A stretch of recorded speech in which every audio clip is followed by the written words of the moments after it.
Halo, assalamualaikum warahmatullahi wabarakatuh. Selamat datang kembali di channel YouTube Samba Noise. Oke teman-teman, video kali ini ya saya akan membahas yaitu di konten YouTube orang lain, yaitu reaction video. Kita akan mereview pembuatan kolam ya. Kalau di sini judulnya itu pembuatan kolam koi yang benar. Nah, kayak apa nih benernya menurut versi dari channelnya si Mas Anang S. Jadi kalau menurut saya ya, semua itu benar dengan cara masing-masing itu benar. Nah, kebenarannya itu tinggal dari pemahaman si owner tentang pembuatan kolam tersebut. Karena apa? Setiap lahan, setiap tempat itu pasti beda. Kita nggak bisa membuat kolam itu dengan mengcopy paste atau mencontoh persis dari apa yang kita lihat. Karena apa? Pasti beda di situ. Entah beda lahan, entah beda kondisi sekitarnya dari tanaman ataupun ruangan, itu pasti beda. Nah, itulah pentingnya apa? Kita sebelum membuat kolam itu yang paling pertama kita pelajari dulu, yaitu tentang skema pemipaan kolam, terus material apa aja pemipaannya, kapasitas kolam berbanding dengan kapasitas pompa. Itu harus paling tidak kita mau mempelajari itu dulu sebelum kita membuat atau mau memulai hobi ikan koi. Karena apa? Pembuatan kolam kalau sembarangan ya, kalau itu cuman kecil ya, kolam misalkan kolam kokokan lah yang cuman semeter kali 50, itu kan habisnya nggak banyak.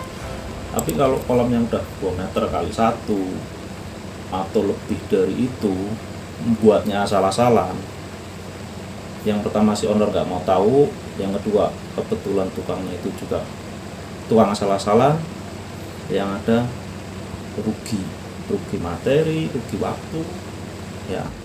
Jadi makanya kalau teman-teman punya keinginan itu membuat kolam yang besar, yaitu tadi kita belajar dulu deh, nggak lama kok, cuman ya yang penting kita pemahaman tentang pemipaannya, skema pipa, terus antara kolam dan chamber itu seperti apa. Jadi pas kita mau action membuat kolam itu kita nggak terlalu buta, kemudian baru lari ke tukang. Walaupun cuma tukang skill tukang bangunan, bukan spesialis, tapi kalau kita si owner itu memahami cara pembuatan, skemanya itu kita paham, paling tidak kita bisa supervisi ke mereka ya. Kalau memang si owner itu nggak ada waktu ataupun apa, bukan berarti kita nggak harus tahu seperti itu gitu kan.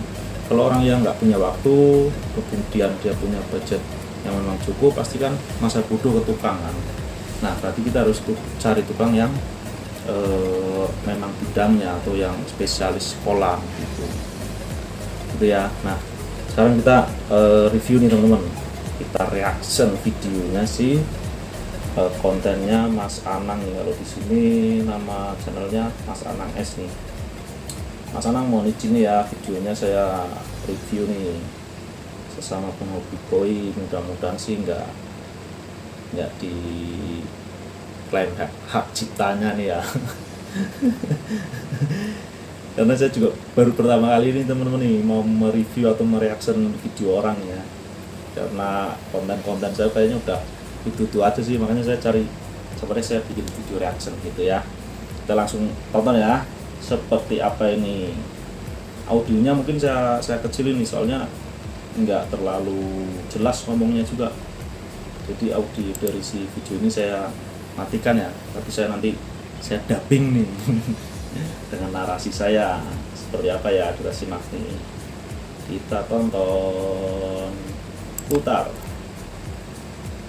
Nah, kalau di sini ini kolamnya ada awal video ya, ini kolam udah jadi nih. Jadinya ini seperti ini, chamber di samping, terus ada waterfall. Nah, ini mulai penggalian ya. cukup luas nih teman-teman. Kalau lihat jadi sepintas itu mungkin ukuran antara 3 kali 4 meter itu, mulai digali ya,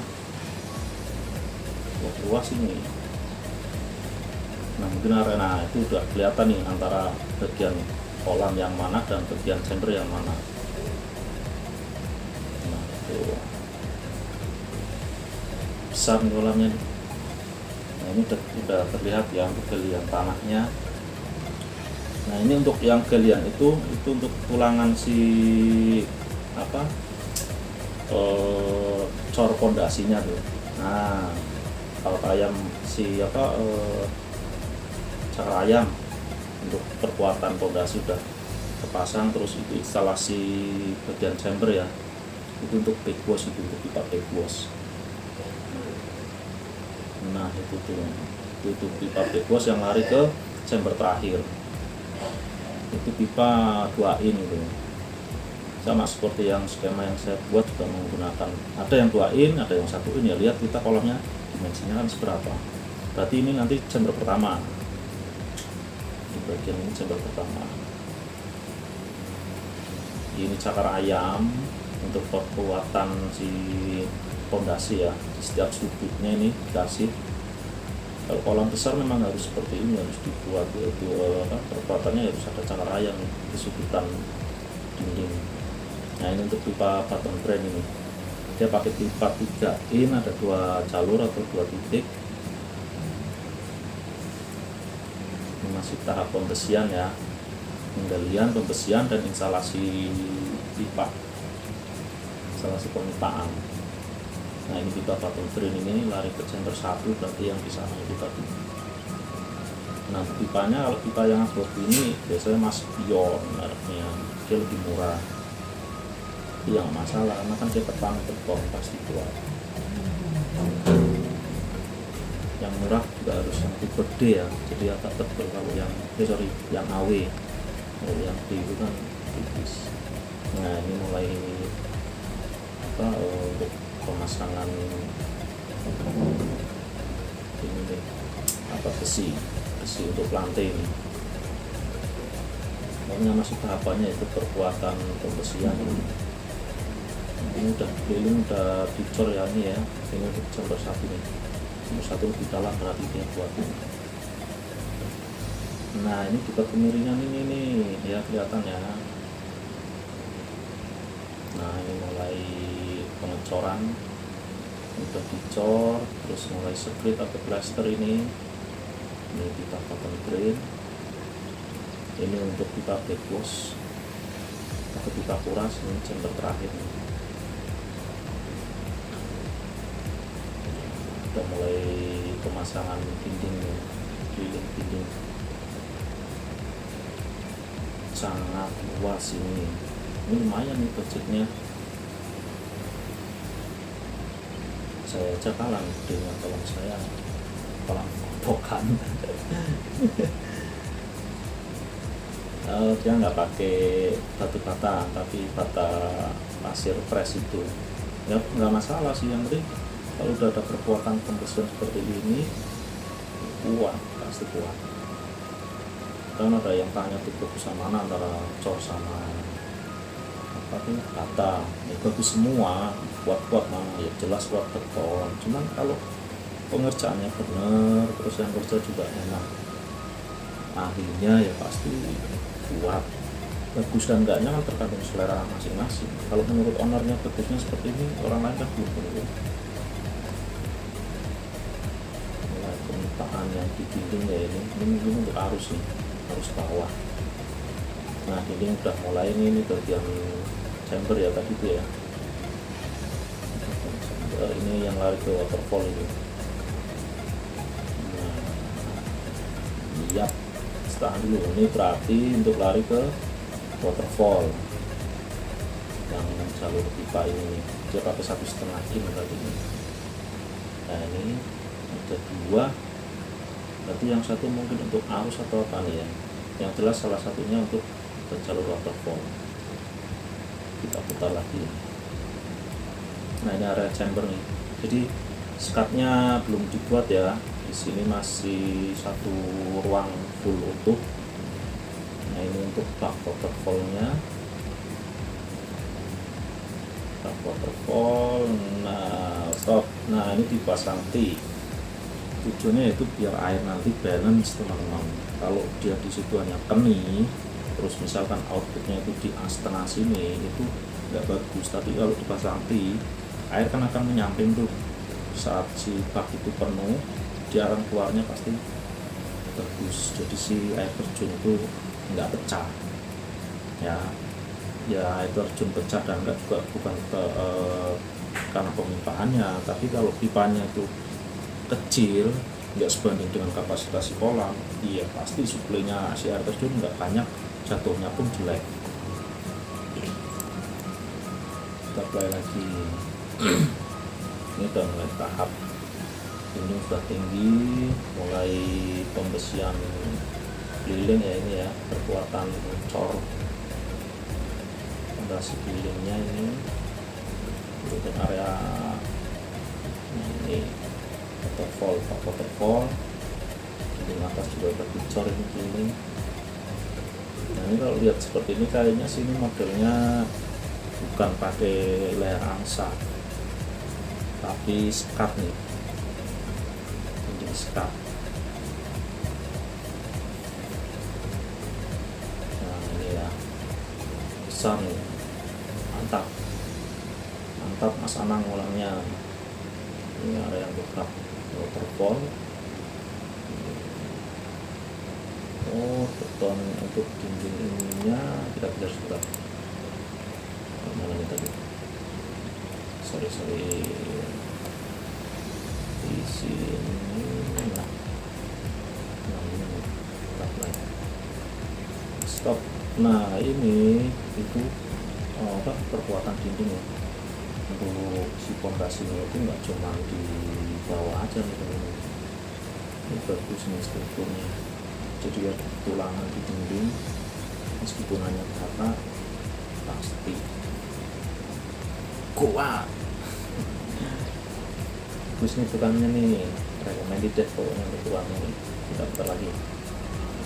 Nah mulai plaster dinding. Oh iya benar, yang satunya itu untuk arus nih tadi. Itu tadi yang di atas itu untuk overflow. Saat air hujan turun penuh, dia akan membuang sendiri. Ini kolam berarti masuk ke tanah sekitar 1 atau 1 meter lah. Ini naiknya 1 meter lebih, tapi kedalaman sekitar 1,7 1,5 meter lebih ini kedalaman situ. Nah ini kalau waterfallnya udah, nah dia cor ya, dia cor.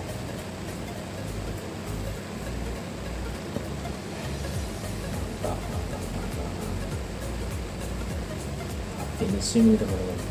Itu untuk plaster, terus pengajian. Kalau lihat tadi di awal video kayaknya sih nggak dicat nih kolamnya, mungkin bagian dalamnya aja. Nah ini nih kan ada tuh yang bilang di sudutan kolam itu ada yang harus dibuat seperti ini, ya. Berarti sikunya itu dihilangin, itu ya silakan, enggak juga nggak masalah. Ikan itu kalau saya ya, pengalaman saya itu nggak ada yang nyampe berenang itu sampai mentokin itu enggak, kecuali memang kondisi air itu jelek, dia ketemu apapun pasti badan digesek-gesekin. Itu karena kondisi airnya udah memang jelek. Kondisi air jelek pasti keluar jamur pada ikan. Nah ikan karena jamur itu, kita aja deh panuan gatel pasti yang ditaruh-taruh, sama tuh kayak ikan. Ikan kalau pas jamur gatal, nah dia lari tuh ke dinding ya, tujuannya itu untuk menggaruk sebenarnya, karena nggak punya tangan kan dia akhirnya lari dengan flashing di dalam itu, yang berenang yang robot itu kan, yang nggak selayaknya lah. Kalau yang sehat itu kan walaupun kenceng tapi dia ada iramanya, nggak yang mus gitu kan. Itu berarti satu, kolam airnya jelek. Yang kedua, si ikan udah mulai terjangkit antara itu jamur ataupun bakteri, makanya dia flashing. ada yang sampai lompat gitu kan. Itu jadi kalau sudutan di kolam ini bebas mau dibuat siku ataupun enggak, terserah ya. Ini kita apply lagi, keren, kalah kolam saya kalah. Tapi kalau di awal tadi lihat itu kayaknya sih bekasnya itu kolam kecil ya tadi ya, udah punya rezeki mungkin kan, terus kena korban KPK juga itu. Nah ini posisi chamber nih, ini posisi chamber pertama ya, udah pasti ini posisi chamber pertama. Cuman pipanya mana nih yang nggak kelihatan ya, tapi kalau dari posisinya ini chamber pertama. Kalau lihat kondisi ini sih bener nih, pakai skat nih, nggak pakai layar angsa. Oke lagi, mantap. Iya bener. Oh ini iya. Ini chamber pertama ya, ini pipa apa, backwash. Oh iya, ini pakai skat nih ini ya, ini untuk masuk nanti skat tuh. Nah skatnya kalau lihat modelnya ini berarti pakai base beton. Ini untuk masuk si skat nih nanti nih, ada kecoakan seperti ini. Ini pipa untuk backwash itu jalurnya ya. Nah ini berarti untuk berapa ya, ini untuk cetakan ya, betul, untuk base betonnya, untuk skatnya teman-teman. Untuk skatnya ini berarti dia pakai ketebalan sekitar 5 cm. Iya, nah ini udah jadi ya. Ini tadi pakai kawat dermes nih isiannya nih, untuk si perkuatan ini kita pakai kawat dermes cetakan ya, betul.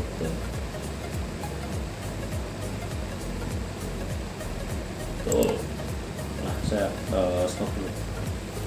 Jadi untuk kolam itu kelebihan dari si chamber sekat ya, yang pertama kita nggak khawatir di chamber terakhir itu tekor, itu keuntungannya. Jadi nggak akan khawatir di chamber pertama, di chamber terakhir itu tekor. Karena apa? Di situ kan sistemnya kan hanya kalau ada yang up terus down kan gitu kan, ya sama sih kayak layar angsa. Cuman kalau layar angsa kan kalau skemanya itu perbandingan antara kapasitas air dari kolam terus ke chamber kita nggak tahu, asal kita pasang ada si pipa layar angsa itu, terus harus berapa jalur kita nggak tahu, kejadiannya pasti di chamber terakhir itu tekor. Nah kalau memang teman-teman itu nggak mau pusing nih harus pakai berapa in di chamber, tiap chamber untuk pipa connecting atau pipa layar angsa, pakailah si chamber sekat itu. Jadi nggak khawatir di chamber terakhir itu tekor, itu ya kelebihannya. Tapi kalau secara pengerjaan yang jelas ini lebih memakan waktu. Karena apa? Kita membuat skatnya dulu. Kalau kolam besar seperti ini kan harus berarti kita buat dulu nih, kayak tadi kan di gambar itu kan berarti ada cetakan untuk membuat skat chamber itu. Kalau kolam yang mungkin kecil ukuran chamber 60 bisa tuh pakai keramik ya, skatnya pakai keramik antara ya ukuran chamber 30, 40 sampai 60 pakai keramik itu bisa. Tapi kalau udah gede nih kayak ini kan 1 meteran ini, kalau keramik takutnya itu keramiknya nggak kuat pas kita masukkan media filter, apalagi yang rancai dan sebagainya, itu nggak kuat dengan beban air juga, takutnya pecah gitu kan. Makanya harus pakai base beton atau skat beton. Skat betonnya terserah mau langsung permanen kita cor atau kita parsial pasangnya, jadi dengan cetakan 1 kita masuk 2, dan itu terserah, kembali lagi ke antara si owner dengan si tukang enaknya seperti apa. Ya. Nah ini kolam udah selesai untuk finishing plesterannya, tinggal pengajian mantap. Nah ini arus nih, kalau ini uni ring, sorry yang tadi itu untuk uni ring. Nah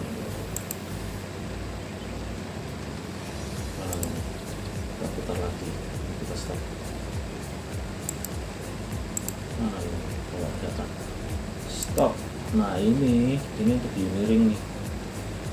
Jadi untuk si media aerator kan ada yang Airstone pakai Atala. Nah kalau ini saya pastikan pakai uniring. Jadi nanti itu kan ada dua output tuh. Jadi uniringnya itu ngonek tuh. Dia modelnya berarti horizontal, tidur gitu kan. Nah, nyambung antara output yang di sini sama yang di sebelah sini, nanti uniring berarti di sini. Nah, uniring berarti media si aerator. Keren. Ini lumayan nih teman-teman habisnya nih. Udah pon ini bisa nanti kan ini dipasang putihnya, bisa dipasang dulu untuk pembuangan kotoran mungkin ya di bak waterfall. Nah ini untuk skimmer nih, pasti itu untuk skimmer tadi. Wih lembur keren. Ini uniring nih, ini sama ini untuk uniring. Ini arusnya satu pun kalau pompanya itu besar cukup. Nah, ini overflow gas rendam dulu. Jadi ya memang seperti itu sebelum kita mulai lanjut kalau udah finishing nih, sudah kajian, sudah jangan dicat dulu, kita tes rendam ya seperlunya lah, karena biasanya kan kebocoran itu di sudutan itu tuh kebanyakan itu sudutan. Kalau di dinding itu ya bukan bocor sih, itu ya rembes lah, tapi kalau di sudutan biasanya kan itu antara sambungan posisi si plesteran itu kan retak gitu. Makanya kita rendam dulu. Setelah jam udah selesai ini. Terus dia sistem vortex gitu loh. Udah chamber pertama ini. Nah, air naik ya kan dari sini. Aduh, balik lagi. Sorry.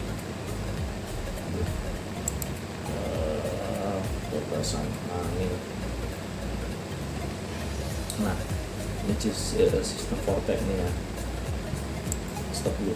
Nah dari sini chamber pertama itu air naik nih, up terus down ke chamber berikutnya.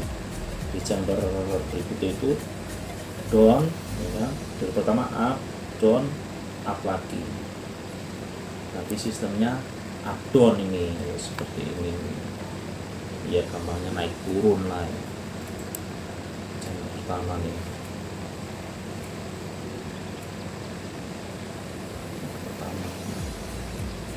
Untuk jarak spasi ini nggak usah itu kalau sekitar 10 cm kan, ini 10 cm ini. Ini chamber kedua. Nah ini baru masuk nih untuk skatnya, jadi di plug masuk gitu kan. Oh ini malah 5 cm ini sekat antara jarak si sekat chamber 1 dengan chamber berikutnya itu. Olah mulai isi air.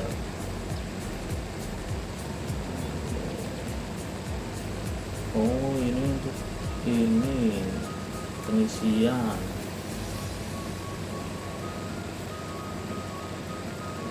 Kita mulai pasang tag. Wah ada mbak-mbaknya nambah. Nggak boleh. Kok lambat? Wah putri duyung. Nah itu ada stop keran, ada keran di situ. Nah ini set. Oh 14an. Nah ini kalau teman-teman lihat, ini ada yang tanya, terus ada juga yang pesen gambar saya itu juga minta seperti itu, Mas dibuatkan untuk jalur instalasi kita untuk keran. Kalau udah yang ngerti si pemesan minta itu, dia udah tahu fungsinya. Ada yang bertanya juga di kolom komentar itu di setiap chamber kok ada keran, untuk apa Mas? kalau kolam besar seperti ini memang enaknya harus ada kran di setiap chamber. Tujuannya apa? Satu, pada saat kita melakukan backwash, yang pertama untuk tuh semprot itu kita pakai selang ya, kita untuk semprotin ke dinding chamber dari endapan ataupun lumut gitu kan, kita bantu semprot. Nah yang kedua itu untuk pengisian kembali. Jadi pada saat kuras, jadi udah di tiap kran yang ada di chamber aja tuh kita buka keran pengisian kembali, trapping lah ya kalau bahasa sono, seberang laut itu katanya dripping atau driving atau apalah. Kalau saya maksudnya itu untuk pengisian kembali setelah kita melakukan backwash, ataupun buat kita manfaatkan untuk bantu bersih nyemprotin di dinding chamber. Itu wajib nggak ini? Enggak wajib. Kalau kolam misalkan kecil ya nggak perlu, justru malah nyempitin ruang di chamber. Tapi kalau kolam gede seperti ini ya memang harus, karena satu untuk mempermudah pengisian lagi. Kalau cuma satu keran kan lama, tapi kalau setiap chamber kita kasih keran, pengurasan selesai, kita isikan cepat untuk pengisian. Balik lagi wajib enggak kalau saya, tapi kalau si owner menghendaki ya silahkan, mau kolam kecil mau kolam besar ya kan, itu terserah. Tuh lanjut. Oke, ini jalur backwash itu perkembangan nanti lari bawah itu ya. Ini sih nggak penting, ini kolamnya ngungsi dulu nih, kolamnya ikannya ngungsi nih, dibuat ini tempat pengungsian, tapi dibuatin rumah lo. Mantap, skip ya. Lanjut. Ikannya mantap. Ada yang merah cabai. Nah ini nih dibuka tuh. Ini untuk apa mas? Pipa itu dipakai ini untuk tatakan itu nanti. Jadi kalau nggak salah ya, itu bisa buat untuk tatakan atau untuk si aerator. Untuk aerator mungkin, ataupun untuk tatakan. Tapi kalau tatakan kayaknya kecilan deh ini. Tatakan media filter maksudnya, kayaknya kecilan kalau ini. Tapi kalau misalkan itu untuk aerator gelembung, ini juga anak pipanya setengah ini nih ukurannya. Berlanjut ya, yang jelas ini antara buat tatakan si media filter atau buat si gelembung aerator nih, antara itu deh ya. Ini sekat ini jam terakhir tuh tadi tuh, karena ada satu sisi sekat aja.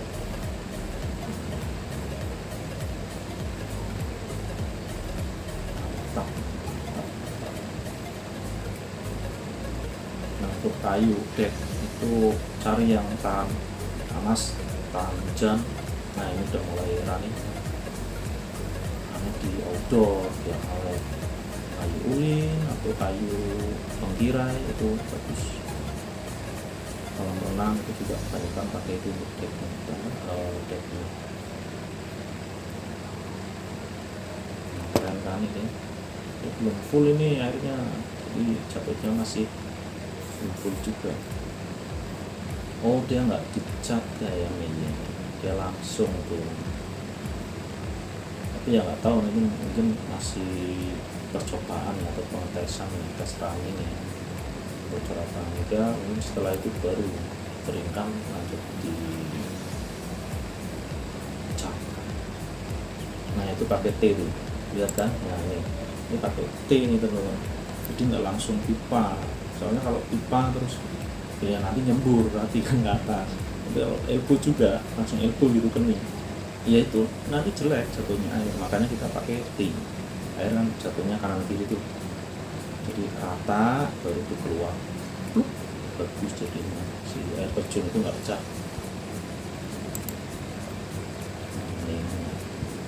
Keren. tinggal finishingnya aja sih. Kalau saya sih mungkin saya luarnya nih, maksudnya saya pasang satu. Nah ini chamber terakhir nih. Keren instalasinya, mantap. Ada kan penjelasan saya tentang skema pemipaan jalur pompa, nggak jauh beda nih, seperti ini prinsipnya itu sama, cuman ini beda peletakan aja, beda posisi. Ini ya, kalau saya nggak salah ya, ini dari feeder si pompa aja teman-teman. Sebentar ya, ada suara sih.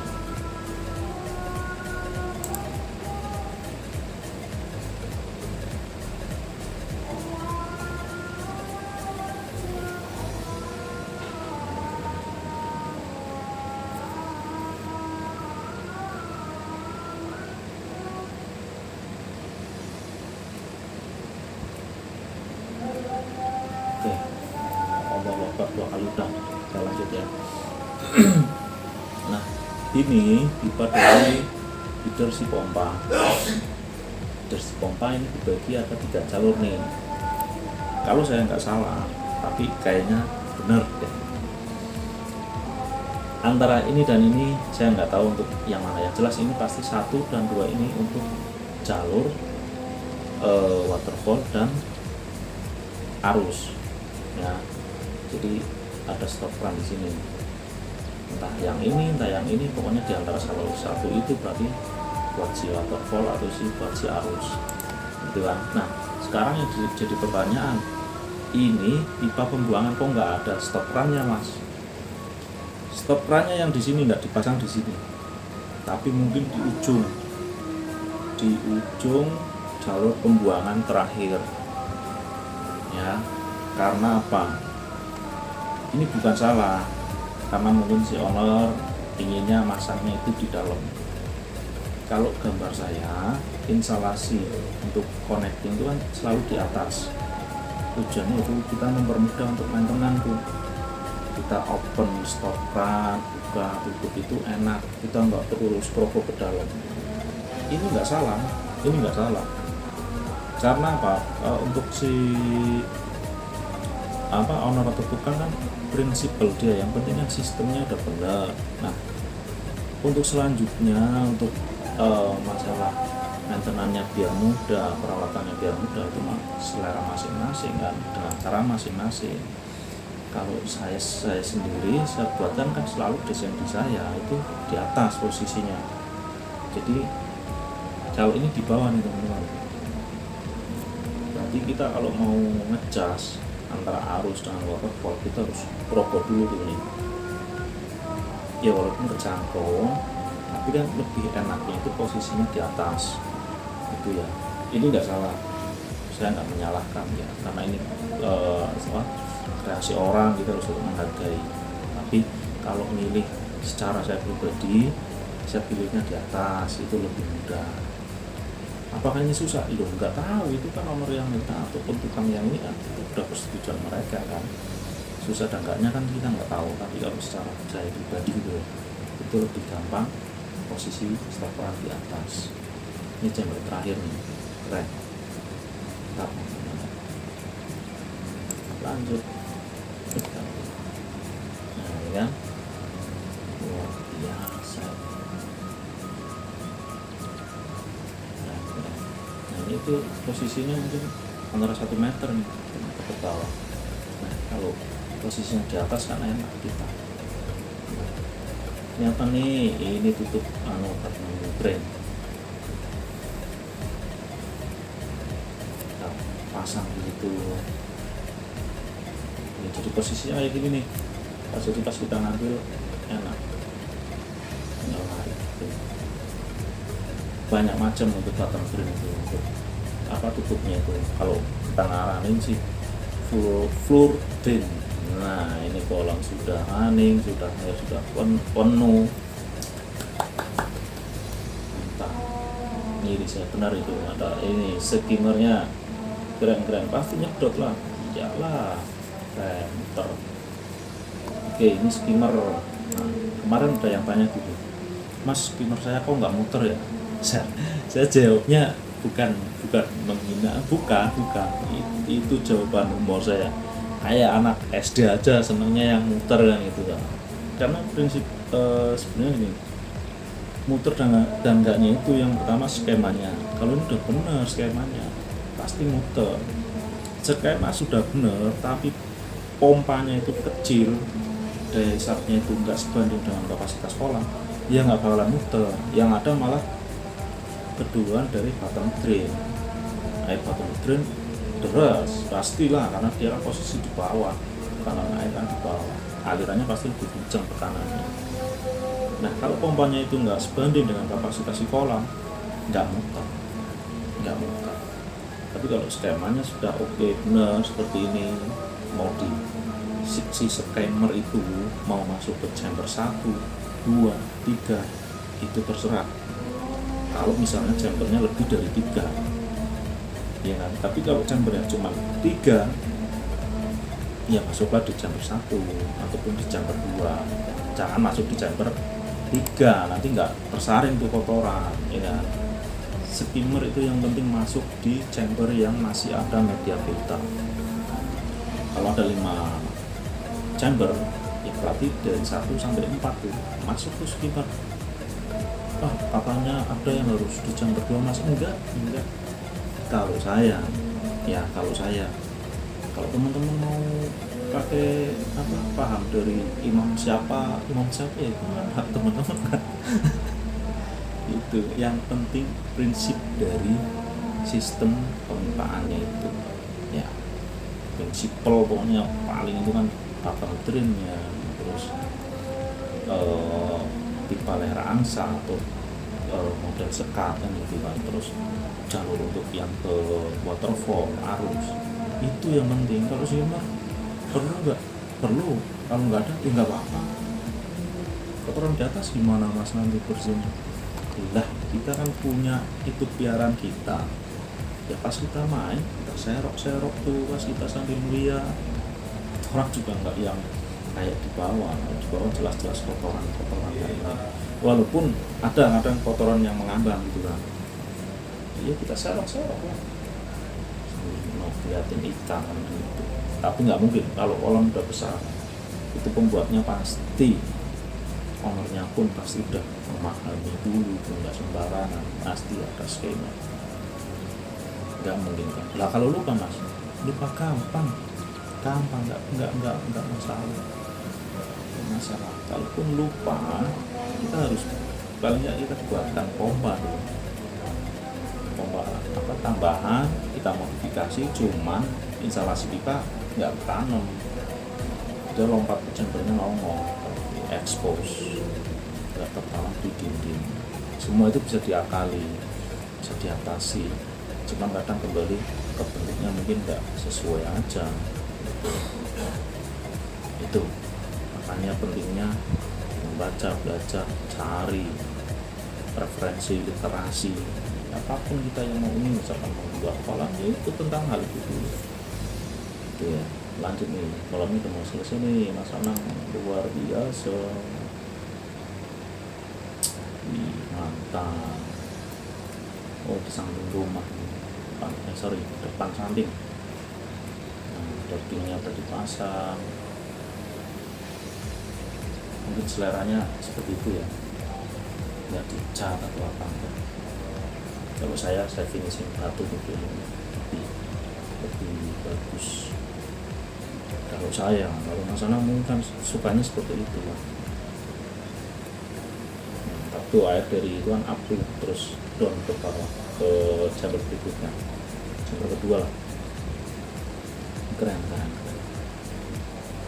Luar biasa Mas Anang, untuk lubangnya juga recommended itu ya. Nah selesai teman-teman videonya. Nah, saya matiin ya. Selamat buat Mas Anang untuk kolamnya, luar biasa keren. Nah, kesimpulannya dari video tadi itu yang pertama dari si owner, entah itu Mas Anang atau Mas Anang ini di sini sebagai pekerja atau pemborong saya nggak tahu. Yang penting berarti yang pertama si owner paling enggak dia udah beruntung lah ya punya tukang yang skillnya memang mungkin spesialis tukang ya. Yang kerjaan yang kalau menurut saya itu udah luar biasa. Bocor dampaknya kita nggak tahu, kalau bocor itu juga susah diprediksinya ya kan? Tapi secara visual yang saya lihat itu udah hasil keseluruhan dari permukaan, perkuatan dinding, terus pembersihannya, finishingnya itu guys mantap. Nah kemudian untuk teman-teman selalu yang saya ingatin yaitu jangan sungkan-sungkan untuk mencari pemahaman tentang kolam jika ingin memulai hobi koi. Itu yang saya selalu ingetin, jangan malas untuk mencari tahu tuh. Kemudian apa lokasi, terus konsepnya seperti apa, setnya seperti apa, kita harus kembali ke budget. Itu budgetnya udah sesuai nggak dengan konsep, misalkan ukuran sekian, model sekian, itu udah cukup apa belum, karena jangan sampai kita buat kolam di pertengahan belum selesai ternyata malah tidak mencukupi. Itu ya, jadi review atau reaction video dari saya sekian, semoga bermanfaat buat teman-teman dan untuk Mas Anang. Terima kasih, semoga nggak diklaim hak cipta ya, karena tujuan saya ini juga nanti saya di deskripsi saya kasih link channel video saya ya, kami juga semoga ada hasil timbal baliknya lah ya, yang nonton lebih banyak ke channel sampean dan juga subscribernya. Ya, saya mohon maaf sebelumnya jika ada salah-salah kata ataupun apa, tidak ada niat untuk menilai jelek atau kenapa. Kembali lagi itu adalah sudut pandang saya, pengalaman saya, tanpa mengurangi, menghormati itu hasil karya sampean. Karya sampean tetap saya akui dan luar biasa. Saya aja nggak punya kolam seperti itu di rumah, kolam saya kecil, kolam kopokan. Kalau di komunitas KPK itu katanya kolam kopokan. Oke, terima kasih teman-teman, semoga bermanfaat video reaction kali ini. Jangan lupa untuk yang mau pesan kolam koi, mampir ke Sanopopon, nomor WhatsApp biasa di deskripsi ya. Oke, terima kasih sekali lagi, mohon maaf, semoga bermanfaat setiap konten-konten yang saya share ke teman-teman melalui channel YouTube Samba Noise. Ada salah kata ataupun salah pengucapan, perilaku tampang saya yang mungkin nggak berkenan di teman-teman yang menonton, saya mohon maaf. Semoga bermanfaat dan salam Samba Noise. Assalamualaikum warahmatullahi wabarakatuh.